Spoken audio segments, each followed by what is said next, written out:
Hello, everyone. Welcome to day 7 of 21 Days of Fear. And on this day, we are going to be addressing the fear of success. Why this fear is so important to address is because we so often don't even recognize that the fear of success can actually be a fear that influences those other patterns that we've talked about, like procrastination, not showing up, not taking responsibility for our life, can all actually be riddled within this fear of success.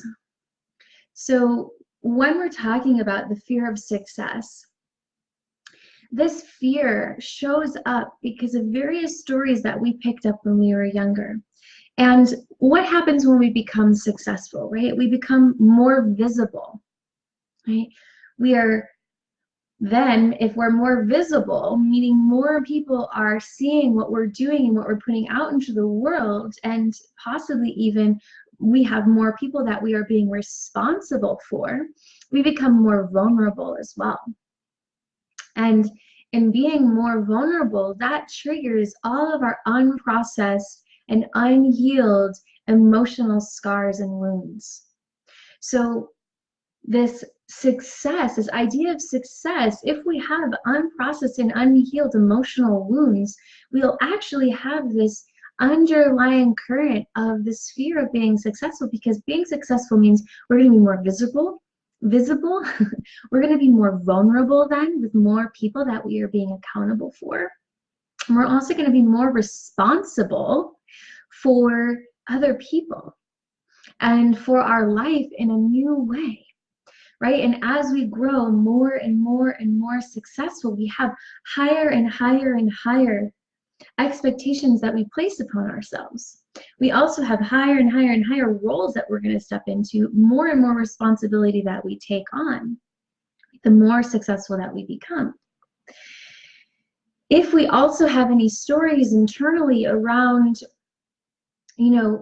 how work needs to look, right? If we have stories about, I have to work really, really hard, and this is one that I personally had to work through a lot, was with this idea of this fear of success, was I had these stories from how I was conditioned as a child when I got my first paid job at 15 and was working and going to school and going to the horse farm and working on the farm and going through this whole process of working all the time and being in school.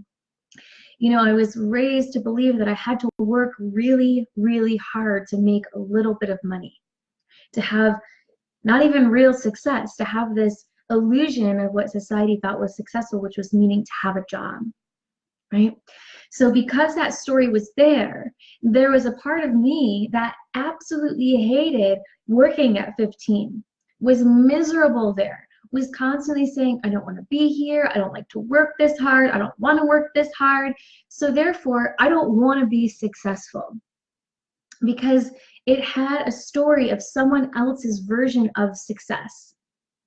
So when we have been indoctrinated and programmed and sold another person's version of success, like our families, like our schools, our educations, like our cultures, and we have these programs that say this is what success means, if internally we don't actually resonate with that version of success and how to get there, then we're going to have this fear of success.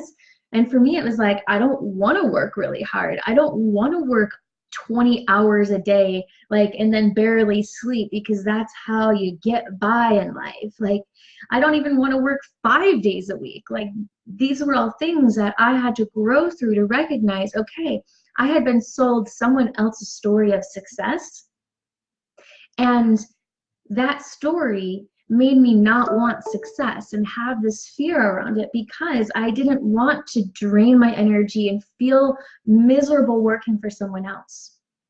So this deeper underlying fear that we have around actually fearing our full potential, fearing thriving, fearing being successful. And if you watched, I think it was yesterday's video, I said, hey, it's actually easier to stay the same. It's easier to suffer than to grow and heal and evolve, right? So when we're in this fear of success, we have to first identify what we are believing and resonating with as success. So are we believing someone else's story of what it means to be successful? Or are we operating through our own story of success that we have created through our own internal compass, which is inside of our heart? And if the answer is no, if you're still playing out these patterns in the background, if I have to work really hard to make a little bit of money, and I don't really want to do that, like that was me. I was like, I don't want to work really hard and wear my body out and feel exhausted. You know, I'm a projector in human design, which means I'm not designed to work manual labor all hours of the day.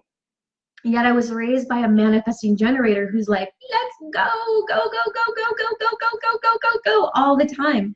I remember I had a conversation with my dad once, who's the manifesting generator, and this was maybe 3 years ago when I was at home for a couple months over the holiday, and I'm, you know, going out into nature, and I'm sitting and meditating, and I'm doing all these things, and he works from home as well too. So he's just like working on his computer all day long, and he comes and he's just like, do you do anything during the day? Like, he's like, how can you just like go out into nature and just sit and meditate and not like feel so like, I'm not getting anything done?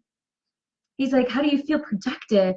And I was like, well, we're very different people. We have different energetic types and we work differently. I'm here to be more magnetic and be learning and be in my space growing and evolving so that I can support and guide more people home to themselves, whereas you have this manifesting generator energy that's like wants to be building and going and multitasking and doing and working and all these things that I physically cannot do.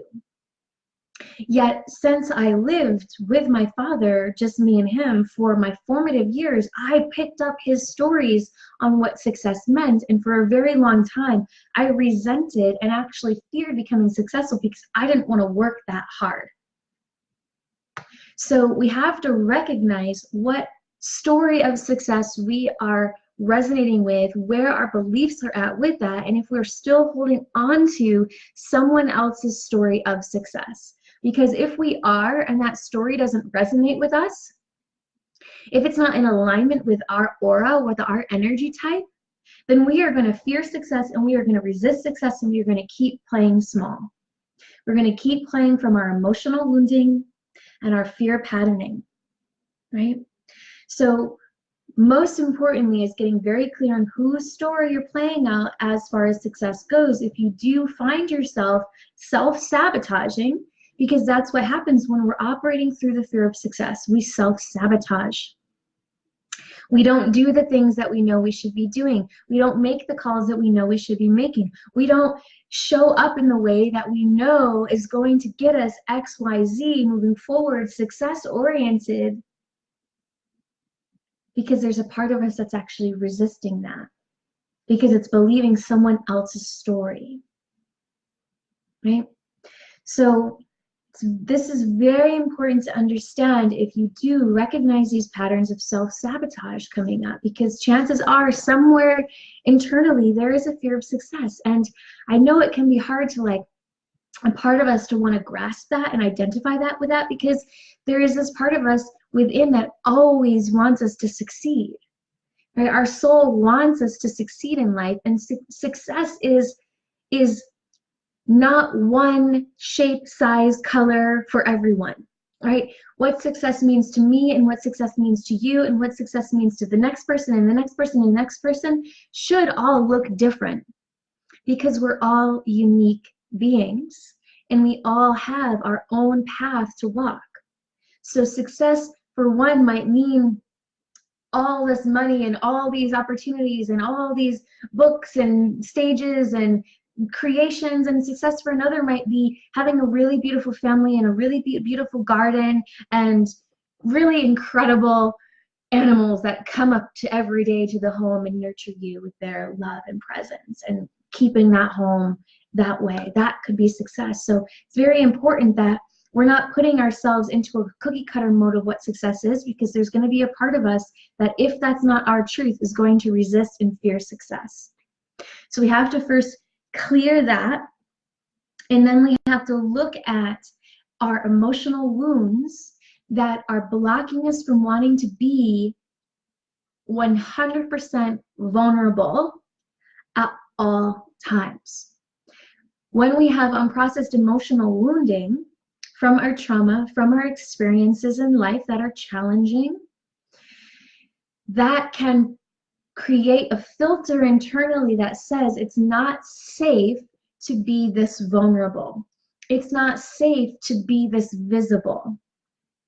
And that part is also going to fear success, because in success, we naturally become more visible, whether that's to your family or to your community or to the world. Matters not, right?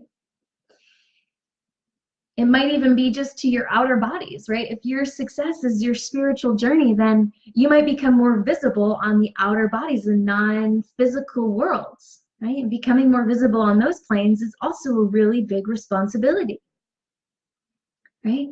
So looking at these various different things that show up in our life, because we must integrate any fears and resistances that we have to becoming successful.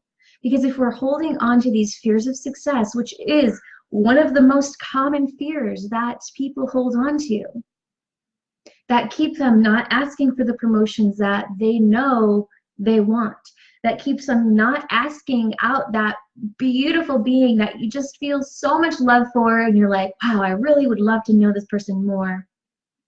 Yet the fear of success can show up in your relationships, and it's like, whoa, well, maybe there's stories of not actually being worthy for that person, or there's stories about what marriage looks like or what relationships look like, and you're resisting that in some way. So that might actually even stop you from inviting someone to go have a dinner with you that you really, really want to get to know, because there's a fear of success in relationships, right? So I'm just tuning into a comment here. More visible by standing in truth, because the truth is really the most visible thing in life that the fewest people see. Yeah, so we're standing in our truth, absolutely. And our truth is our success in life, right? So if we have any things blocking us from standing in our truth, standing in our success, and showing up as our authentic selves, and these are important dynamics to tune into. And as with the 21 Days of Fear, we are talking about how fear shows up in these little ways that we might not realize are fears, our programs, our patterns that are holding us back from standing in our truth, from living as a healed being on this planet that is contributing to the healing of the collective, and to a shifting from survival into a thriving ecosystem of awakened, healed, whole, loved beings.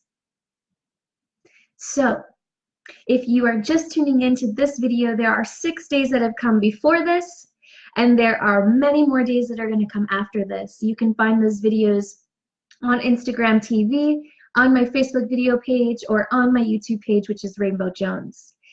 I look forward to tuning in with you tomorrow. If you have any questions about Fearlessly Express, which is going to be working with these amazing technologies to support you in unplugging from the programs of fear completely and stepping into your full potential, do reach out. You can find all the information for that on my website, which is in my bio on all platforms. Otherwise, I look forward to seeing you again tomorrow. Hope that you have a beautiful rest of your day or evening wherever you're at in the world. Bye.